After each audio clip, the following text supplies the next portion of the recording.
Hey, what's up guys? Welcome to Game Time. This is Super Zero here, and what we're taking a look at today is the original EverQuest. Yeah, I know I said I was thinking about doing a classic game overview this week, but I tried doing it and it wasn't working out. It just wasn't even worth watching. So I thought, what better replacement than what is pretty much known as the grandfather of all modern MMORPGs. The original EverQuest, a game that I am quite familiar with, my very, very first MMORPG. And as you can see here, I already have 3 characters created. The first character you see is a level 11, I'm not even sure when I created him. And beyond that, you see my 2 main characters. My level 67 Paladin, which was my main character, my original character. And then my level 50 Bard, who for some reason is missing all of his gear. It's almost been so long I can't even remember why my character even has no gear. But I don't want to go ahead and play as those guys.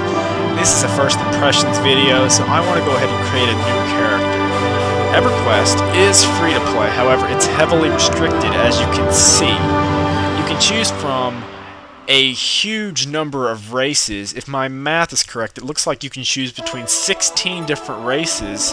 However, if you're without paying a subscription fee, if you're a free player, you can only choose 4 races. You can choose the barbarians, the erudites, the gnomes, and the humans. For the purposes of this video, we're going to choose the humans, and we're going to randomize the name. And also, of course, you can choose between your male and your female character. And also, the classes are heavily restricted. Again, there are, looks like 16 different classes you can choose from, but without paying for the game, again, let me check here, I think you can pick between, looks like 1, 2, 3, 4, 5, 6, 7 classes, and keep in mind that not every race can be every class. So specifically with the humans, you're looking at the ability to choose between one of 4 classes. For example, you can choose between the cleric, the rogue, the wizard, and the warrior. Unlike most games, choosing a class doesn't really give you a starting gear set. That's why you don't see the character's appearance change all that much. So let's go ahead and go with the warrior. You can choose your deity. Now your deity actually does influence your stats in some form or fashion. But beyond that, I'm really not sure of the details. It's been too long for me.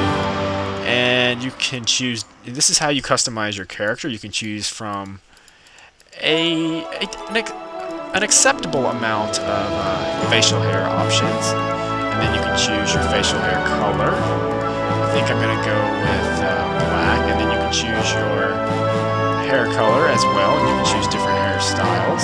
So let's take a look here at the different hairstyles you can pick from. Not very many hairstyles, but we'll go with the original. Okay, there's my character, and we're going to hit Enter World. Okay, welcome to the game. And of course, as a new player, this is the very first thing you see. A bunch of windows, you don't know what they mean. You've got some movement tips on the right side.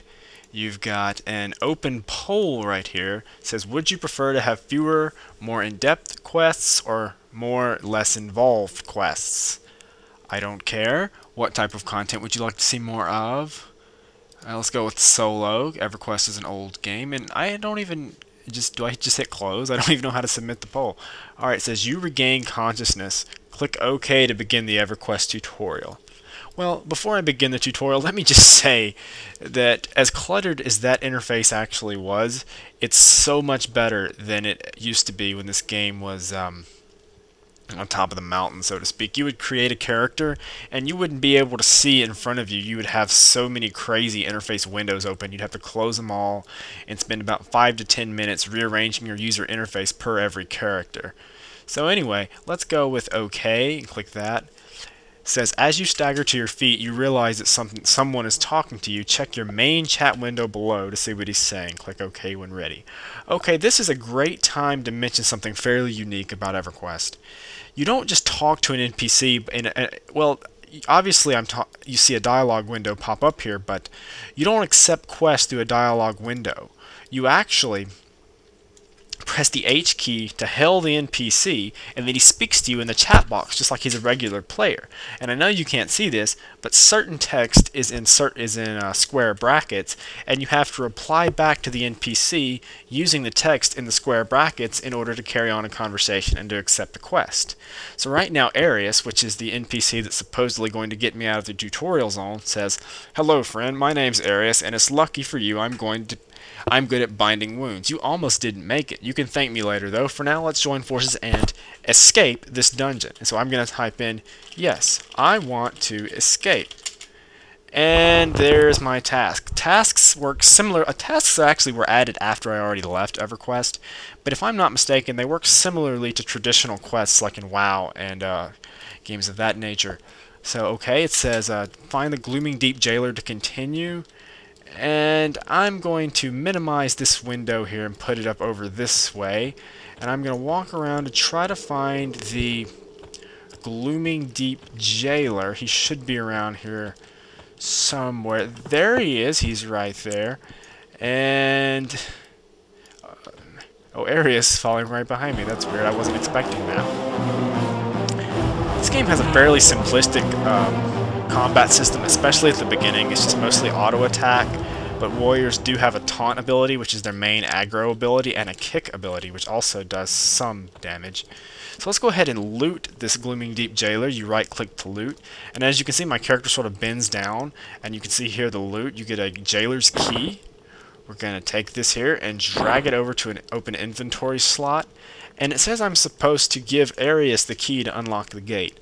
In modern MMOs, you can just click the NPC and complete the quest. But in this game, you actually have to trade items with NPCs like they're actual players. So I'm going to go ahead and give Arius the key.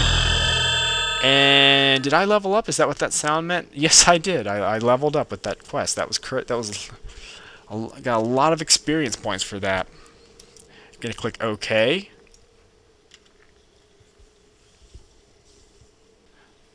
Okay, and I just got sent to another area. This is actually the main tutorial area of the game. The other zone was just sort of a preview.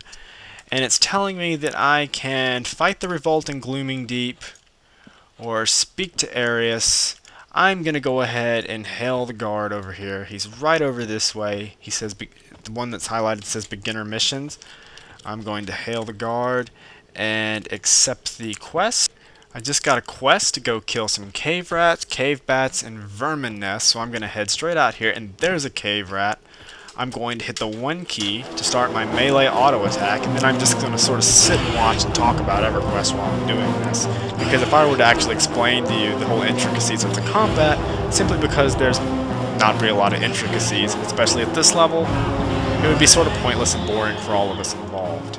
Anyway, let me just go ahead and say that EverQuest will always have, even if it's a bit long in the tooth today, it will always have a special place in my heart as it's the game that introduced me to the world of MMORPGs. I first started playing EverQuest around, I think, 2003, which again, that's pretty late, I think, for a lot of you, especially some people that have been playing EverQuest since launch. I mean, the game came out in '99, so the game was already, let's see, 2000, 2001, 2002. The game was already 4 years old when I first started playing the game, so it was already, it had been out quite a while even when I first started, but it was still extremely popular. I think EverQuest peaked at about 500,000 subscribers, but back in the day, that was just a crazy amount of people, and most MMOs would have loved to have had such a huge player base. EverQuest is pretty much the World of Warcraft of its day. There were several other MMORPGs out there, but none of them really ever achieved quite the same amount of success as the original EverQuest. The original EverQuest was developed by Brad McQuaid, who headed up a company called Variant Interactive, which was eventually published by Sony Online Entertainment, and then Brad McQuaid went on to found Sigil Games, which developed Vanguard Saga of Heroes, which many people consider to be the spiritual successor to the original EverQuest. EverQuest has seen numerous content updates since its release. I think it's eagerly awaiting its 16th expansion pack. I mean, let's put things in perspective. World of Warcraft has only had, I think, World of Warcraft is only coming up on its 4th expansion, and EverQuest has had 16 expansions in its lifespan. That is an enormous amount of content. So if you play the original, if you play EverQuest, it would be very, very difficult for you as a player to run out of content. Of course, that's sort of a, I say it's difficult, but realistically speaking, as a new player, you're not going to be engaging in most of the content. There's actually, because the game is so old, so much of the game has been completely invalidated by other areas of the game. Older zones, which players used to explore, have become completely obsolete in favor of other zones which allow for faster experience points and better loot. And oh, look at that, there's an advertisement. It says, upgrade to gold member, create any race or class. Upgrade from silver to gold membership and create any race or class. You can become a gold member through the marketplace. Type /marketplace in your chat window, click on the station cash button on your screen, or the upgrade button on this window. No thank you. See, that's my biggest problem with SOE's free-to-play marketing strategy.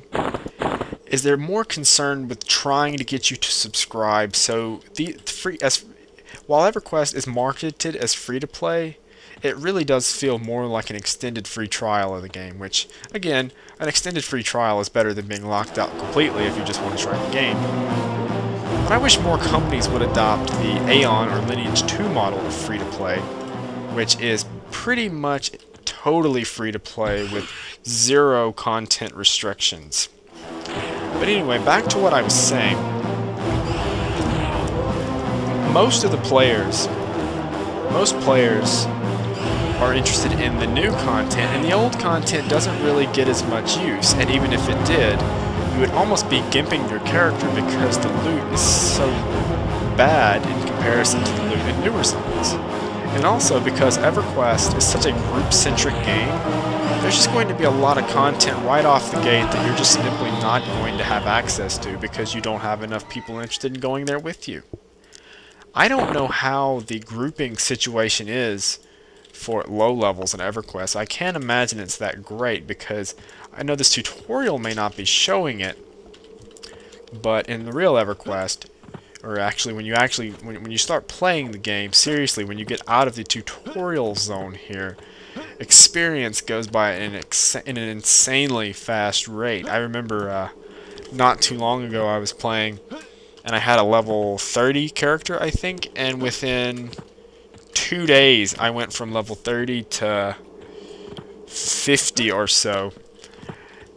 Actually, no, not even 2 days. Actually, within about one day's playing time, I went from 30 to 50 on another character, which that would have taken months on the... That would have taken months. That would have taken months years ago, when EverQuest was popular and before World of Warcraft. Leveling in MMOs actually took quite a long time. It wasn't... You had a desire to reach endgame. That was your goal, but it wasn't a given that you would ever reach endgame because there was so many things that you could do while leveling your character. You felt like, or you could get so much longevity out of the game before you even hit the level cap, and that's actually quite a change from today's MMOs where you can hit the level cap in about a month, if not less than that, after the game's release. You certainly do get a lot more value for your dollar in those old school MMOs, but it's sort of a double-edged sword again because while they definitely had more longevity in terms of leveling, they were also a bit grindy. And so if you don't like killing the same monsters over and over and over again, it's going to get pretty old pretty quick. And this little cave rat here is actually giving me a run for my money. Maybe I should have healed up. And combat in EverQuest. I said I wasn't going to get too far into the combat here, but I will mention this. It seems a lot more random than combat in other MMOs. What I mean by that is you can go 3 and 4 hits completely missing the enemy, and then all of a sudden hit the enemy and knock out almost over half his health. So it's not as straightforward in that respect as in new, more modern games. If I want to see where I'm going, I can hit the M key and you can see the map, and that's certainly a lot of buttons for a map. The maps in EverQuest are a little bit different than traditional maps. EverQuest, unless something's changed since the last time I've played, doesn't automatically give you a map for every zone. For some zones, you have to go on the internet and download a map or just create one yourself using the tools provided in-game. Yes, on this map here, you can add points of interest, and you can draw lines and other things on the map to help you navigate the zone. And pretty much all the maps that you see here, you can design this using the tools in the game. Now, it would take you a while, but you could do it. So I've just been killing these cave rats. Haven't really been paying too much of an attention to my quests, and I don't think I will. I think I'm going to run back up here. And I just want to keep talking a little bit about EverQuest and my experience with EverQuest. Well, when I first started playing EverQuest, again, I was pretty young. I think I was like 12 years old. Maybe I was 13, somewhere around in there, 12, 13 years old. Well, anyway, that's pretty young to be playing an MMO.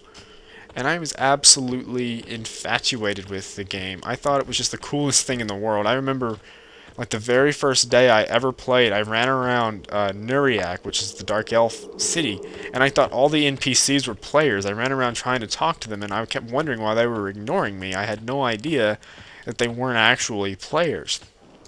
Well, as it would turn out, I would meet some players. I would meet some players not too long after I started playing, and unlike in just about any other MMO I've ever played, we stuck together for pretty much the entire time we played. I remember all of us were similar in level, about level 2 or 3 when we first met, and we spent years together in the same guild or similar guilds or in allied guilds. Or even if we weren't in the same guild, we were still on each other's buddy list and did things with each other regularly, attended guild parties. And it was such an experience having a core group of friends inside of a virtual world. Something that I'd quite not ever experienced before and really haven't experienced since. I think, in a negative sense, I think MMOs today are very solo-centric, and I know that seems sort of contradictory to what I've said before, but what I mean by solo-centric in this sense is that MMOs are becoming more about the individual, becoming more about how the individual can become more powerful, how the individual can level up, and it's no longer about meeting people, adventuring with people, and just generally exploring a digital space. All people want to do is level up their character and get more powerful. And I enjoy that type of gameplay just as much as the next person, but again, I think something was lost in the transition there that's just very hard, I think, to get back. MMOs of EverQuest's day and similar MMOs released in a similar time frame were just of a different breed than modern MMOs, and I just don't think that will ever capture that feeling again.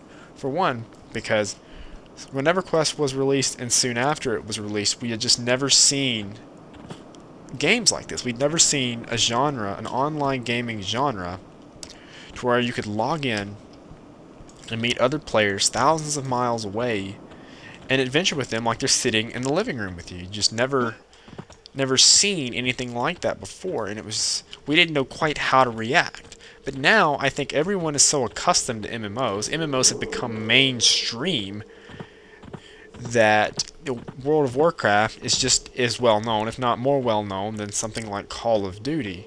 It's no longer about the exploration. Most of us have kind of seen it all and done it all already. We just want to play. We just want to progress our characters and play the game. We don't want to have to adventure. We don't want to have to meet new people. We just want to.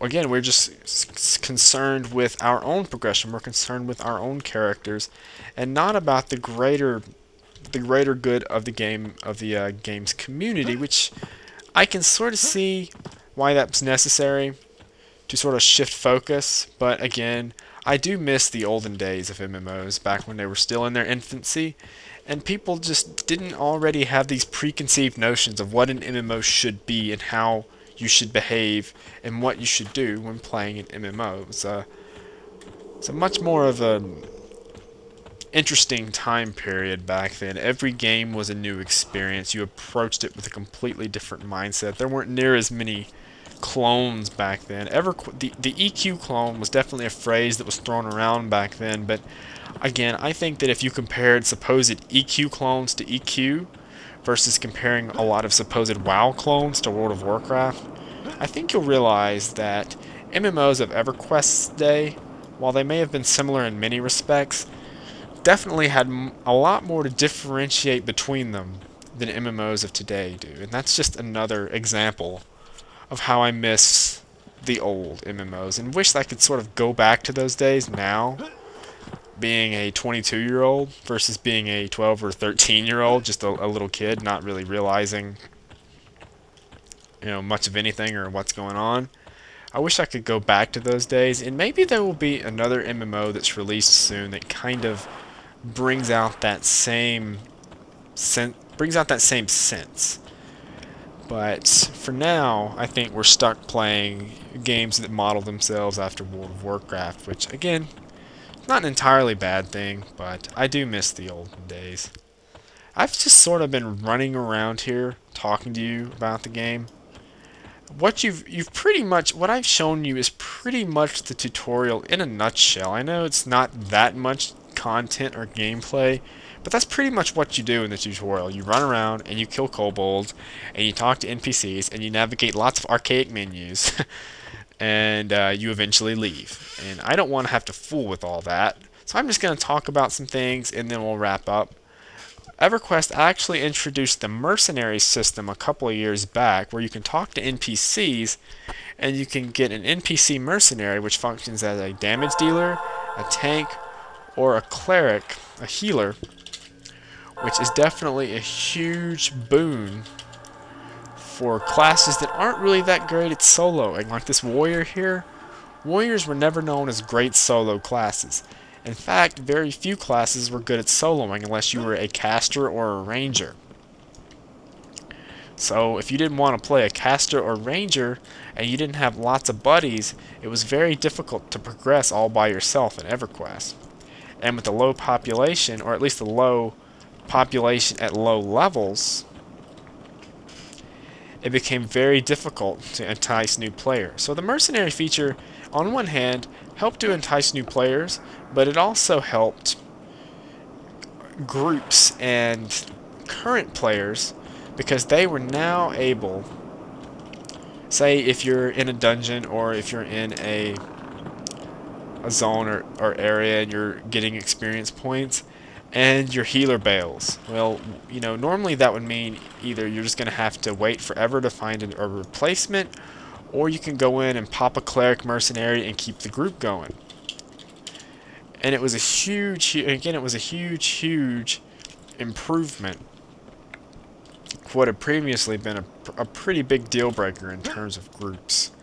And I absolutely love the mercenary system. And not long ago, actually, the original, or not the original, but EverQuest 2 implemented the mercenary system, which functions in a similar manner. And that as well is a great, great feature. And I wish more MMORPGs would implement a sort of mercenary system. Either way, I think I've pretty much said all that I need to say for the purposes of this gameplay video. I hope you've enjoyed your time sort of listening to me go back and reminisce a little bit about my days in EverQuest, and maybe you've seen some of what the game looks like. I know I can't show you everything, but again, if you have any questions, comments, or concerns, please feel free to leave a comment in the comment box. If you like my videos, please subscribe, and I'm always interested in hearing suggestions that you guys might have. So if you know of a game that you want me to take a look at, or maybe a certain type of video you'd like for me to do, you can send me a message or you can comment. Just let me know and I'll do my best to provide you guys with the kind of content you want to see.